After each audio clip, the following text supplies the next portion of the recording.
My fiancée wrote in her Bridesmaids chat, "I'll say yes for now, but everyone knows I'll leave him eventually." She didn't notice I was in the thread. I just replied, "Make eventually today." Then I forwarded it to her parents who were paying for the wedding. It's funny how the universe works. You can spend years building something, laying every brick with care, and then discover the whole foundation is rotten because of one single misplaced text message. For me, that discovery came on a Tuesday night, a month before my wedding, in a group chat called Bride Tribe. Let me set the scene. I run a business that designs and installs custom home theaters and smart home systems. I like clean lines, good wiring, and things that work the way they're supposed to. My fiancée, Jessica, was supposed to be the final perfect component in the system of my life. Her parents, David and Mary, were footing the bill for our massive six-figure wedding. They were wealthy, old money types who saw this wedding not as a marriage, but as a merger, a social event to cap off their daughter's perfect, privileged life. I liked David and Mary. They were good, decent people who had welcomed me into their family. They were proud of my business, proud of the fact that I'd built something on my own. They were also footing the entire bill for this wedding, a fact they reminded me of with a gentle but constant pressure. Their only daughter was getting married, and they wanted it to be the event of the year. Jessica loved every second of it. She loved the dress fittings, the cake tastings, the endless meetings with the wedding planner. She loved being the center of attention. I was happy to let her have the spotlight. I was marrying her, not the wedding. So, about the group chat. A few months ago, Jessica's maid of honor, a girl named Lauren who I couldn't stand, created a group chat for the bridesmaids. It was for planning the bachelorette party, the bridal shower, all of it. For some reason, when Lauren was adding the bridesmaids to the chat, she must have mistyped a number. Instead of adding one of the bridesmaids, she had accidentally added me. My number was just one digit off from one of the other girls. It was a 1 in a million mistake. For months, I was a silent ghost in their chat. I'd get the notifications, hundreds of them a day, but I had the chat muted. I never looked at it. It was their space, full of talk about dresses and drama I had no interest in. I figured I'd just leave the group after the wedding. But on that Tuesday night, a single notification popped up on my phone's locked screen. A preview of a message that made my blood run cold. It was from Jessica. "He just proposed the most ridiculously expensive honeymoon. I'll say yes for now, but everyone knows I'll leave him eventually." I stared at the screen, the words not quite making sense. It had to be a joke, right? Some weird, cynical bridal humor I wasn't supposed to see. I unlocked my phone and opened the chat for the first time. I scrolled up, my heart pounding a slow, heavy rhythm in my chest. And there it was. Not just one message, but months of them. A secret. Second life my fiancé was living right under my nose. "Are you sure you want to go through with this? You could still call it off. And give up this wedding? Are you insane? My parents would kill me. Besides, it's not forever, it's just for now." Another bridesmaid named Olivia, "But you don't love him. Love is a strong word. He's stable, he's reliable, he's comfortable. It's a good starter marriage. I'll give it a few years, let him pay off my student loans, and then I'll move on to someone more exciting." What about the house? You know he's planning on buying one after the wedding. Even better, a good divorce settlement will be the perfect down payment on a place of my own. I scrolled and scrolled through dozens, hundreds of messages. It was all there. A calculated, cold-blooded plan to use me, to use our marriage as a financial stepping stone. She was marrying me for the wedding, for the stability, and for the eventual divorce settlement. She was laughing about it with her friends, mocking my love for her, my commitment, my future plans. The woman I was about to promise my life to was a parasite, and her friends were her willing accomplices. I didn't feel anger. I felt a profound and chilling sense of detachment, as if I were a surgeon looking at a cancerous tumor on an X-ray. The diagnosis was clear. The only option was to cut it out, completely and cleanly. I scrolled back down to her most recent message, the one about the honeymoon. Her friends were already replying with laughing emojis and encouraging comments. My fingers moved across the keyboard, my mind clear and sharp. I typed a single, simple reply into the chat, the first and only message I would ever send to the bride tribe. "Make eventually today." Then I took a screenshot of the entire conversation, a long, scrolling record of her betrayal. I attached it to an email. I addressed it to two people, David and Mary, her parents. The people who were paying for this fraudulent wedding. The subject line was simple, a change of plans. I hit send. And then I started to pack. Update 1. The silence after I sent that message was the most profound I have ever experienced. It was the silence of a bomb having been dropped, the moment before the shockwave hits. For about 5 minutes, nothing happened. The group chat was quiet. My phone was quiet. Then the chaos began. The first reply in the group chat was from Lauren, the maid of honor. "Who is this? Is this a joke?" Then another bridesmaid. "OMG, is that his number? How is he in this chat?" Then a frantic series of messages from Jessica. "Mark, what are you talking about? How did you see that? You're not in this group. This is a huge misunderstanding. We were just joking around. Mark, call me right now."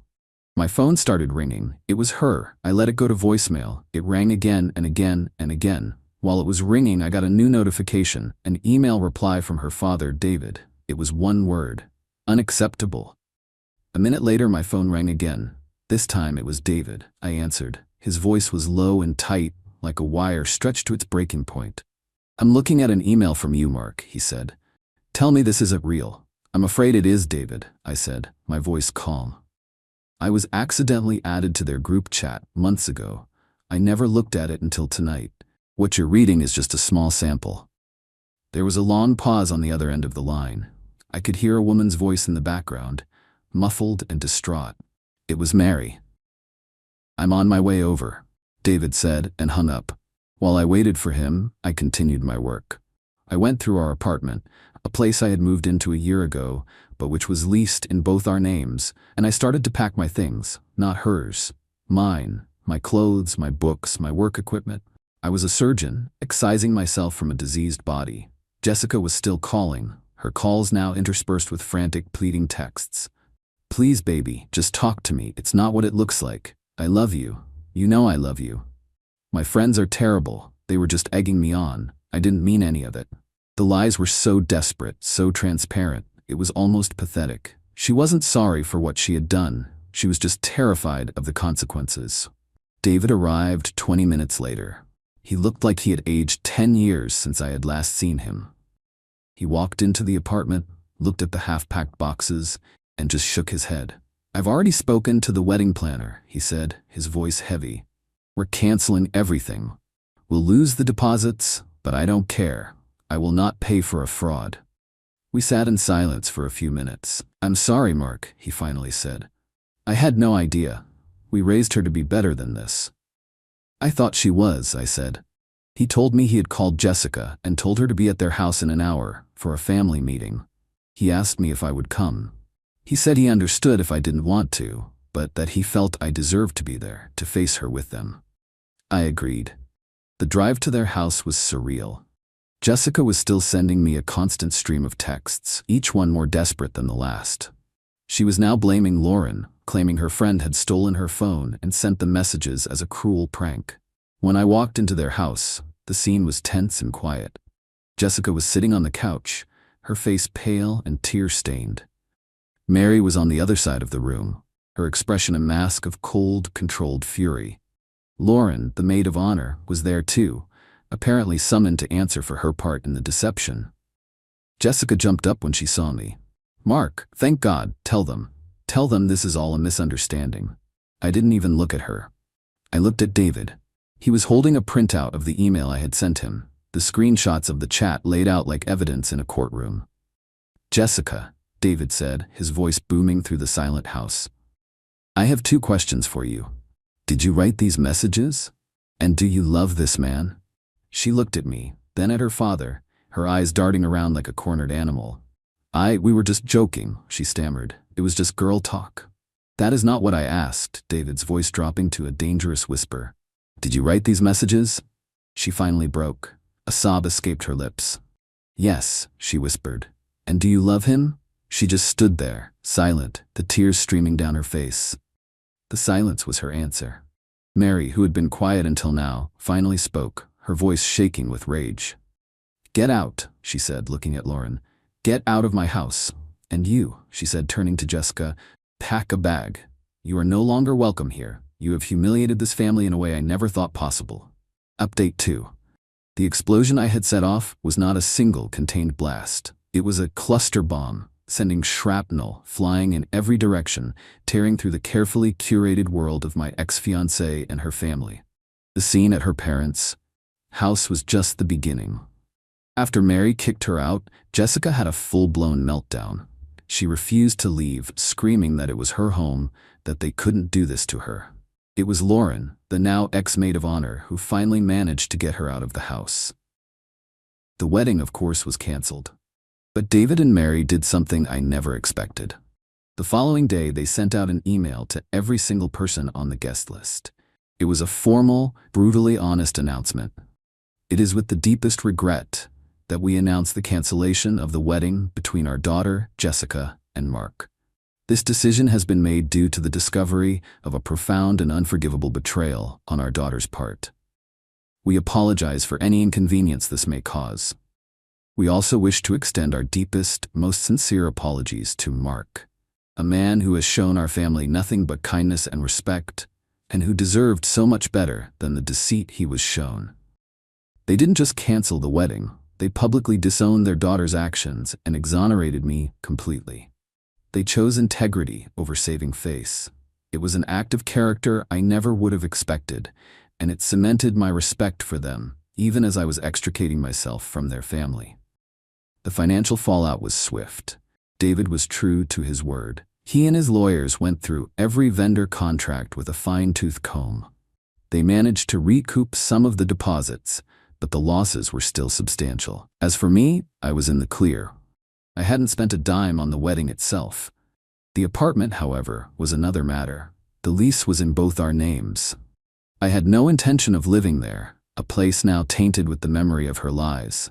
I also had no intention of making it easy for her. I moved the rest of my things out and into a new apartment across town the day after our breakup. Then I did something my lawyer advised against, but which felt deeply, primally necessary. I went to the apartment one last time. Jessica was there, packing her things, her face a mess of tears and rage. She started screaming at me the moment I walked in, blaming me for ruining her life. I didn't say a word. I just walked into the kitchen, took a can of black spray paint from a bag, and painted a single large X on every single wall of the apartment. On the living room wall, I wrote the words that had started it all. "It's just for now." Then I walked out, leaving her standing in the ruins of our shared life. I immediately called the landlord, explained that my ex-fiancée and I had broken up, and that I would not be contesting the loss of our security deposit due to the redecorating. I gave him her number and told him she was now his sole point of contact. Jessica, I learned later, had to pay not only to have the entire apartment repainted, but also had to cover the remaining months of the lease herself, as I had made it clear I would not be contributing another cent. Her life, in the months that followed, was a slow, painful unraveling. Kicked out by her parents, she was forced to move in with Lauren. That arrangement lasted less than a month. The two of them, stripped of the wedding that had been the center of their social lives, apparently turned on each other with a vengeance. She had to get a job, a real one, for the first time in her adult life. She was working as a hostess at a restaurant, a humbling, and for her, humiliating fall from grace. Her parents, while still paying for some of her bills, had effectively cut her out of their lives. They were ashamed of her, and they didn't bother to hide it. Final update. It's been a year. I'm sitting in the living room of the house I just bought, a beautiful place with a big yard and a workshop where I can finally build the furniture I've always dreamed of making. My business is thriving. My life is quiet, stable, and entirely my own. I've maintained a cordial relationship with David and Mary. We've had dinner a few times. They are still deeply ashamed of what their daughter did, and they have treated me with a kindness and respect that is almost heartbreaking. They see me, I think, as the son they wish they had had. A few months ago, David called me. He told me they were selling their large family home and downsizing. The scandal, he admitted, had taken a toll on their social lives and they just wanted a fresh start. He asked if I would be interested in buying some of their furniture, as he knew I was still furnishing my new house. I went over to their house the following weekend. It was a sad, hollowed-out place, full of boxes and memories. As David was showing me a beautiful antique desk, Mary came into the room. She told me Jessica was there, in her old bedroom, packing up the last of her childhood things. She asked if I would be willing to just see her. For a moment, I didn't want to, but I saw the pleading in Mary's eyes, and I agreed. I walked up the stairs and knocked on the door of her old room. She opened it. The confident, radiant woman I had almost married was gone. She was thin, pale, and her eyes were empty. "Mark," she whispered. We just stood there for a moment, two strangers who had once promised each other forever. "I'm sorry," she said, her voice barely audible. "For everything." It was the first time I had ever heard her say those words without a hint of manipulation, without any agenda other than the simple, painful truth. I just nodded. "I know," I said. And that was it. There was no grand confrontation, no final, satisfying speech, just a quiet, sad acknowledgement of the ruins she had made of her own life.